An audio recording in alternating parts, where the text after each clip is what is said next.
Welcome to Kenton's videos. Enjoy the video. You start by confirming exactly which GPU and driver you have so you download the right package. Open Device Manager or System Information and note model and version.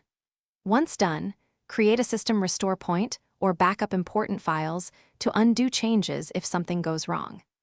Make sure you select the matching Windows build and architecture when downloading from NVIDIA, AMD, Intel, or your PC maker. This avoids incompatible installs and saves troubleshooting time later.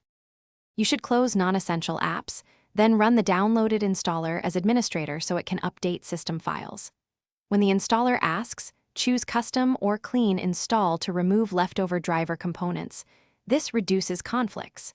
If you already have driver issues, boot to safe mode and use a display driver uninstaller. To fully remove traces, then reboot and run the installer. Taking these steps prevents version mismatches and leftover files from causing crashes or poor performance. After installation, restart the computer to finalize driver integration with the OS and GPU. You should verify the new version in Device Manager or the vendor control panel, then run a game or benchmark to confirm performance improvements and stability.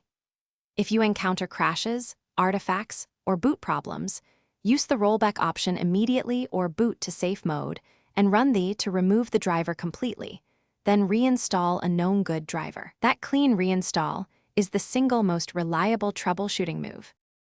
Thanks for watching. Consider subscribing if we helped you.